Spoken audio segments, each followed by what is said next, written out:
In today's video, I'm going to teach you how to manage contact list in Microsoft Teams.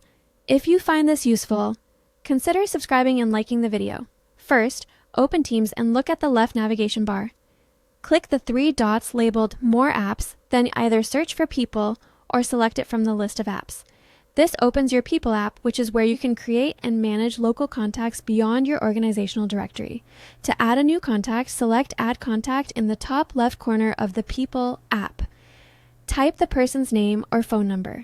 If the person is part of your organization, Teams will usually suggest them from the directory, which saves time. Fill in any additional information you have, job title, email, or a quick note, and then select Create. That contact will now appear in your local list. When you want to view a contact, simply click on their name or picture. This opens the profile card where you can see details at a glance, like contact information and recent activity. If something needs updating, select the contact, click the drop-down menu with the three dots, and choose Edit Contact. Make your changes and save. Editing keeps everything current, especially if roles or phone numbers change. To keep your list organized, use favorites and categories. To add someone to favorites, select a contact and choose. Add to favorite from the drop-down menu. Favorites show up in their own tab for quick access to people you reach most often. Categories let you group contacts by team, project, or role. Select a contact, choose Add Category, and pick an existing category or create a new one.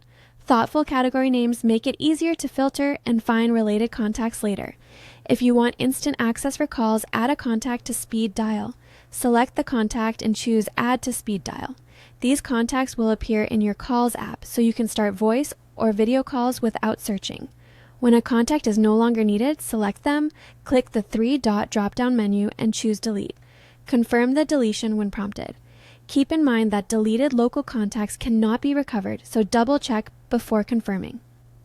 A couple of quick tips. Use clear category names and keep your favorites to a manageable number so the list stays useful. And add phone numbers or notes when you create a contact so context is available later. With these steps, you'll be able to build, organize, and maintain a clean contact list in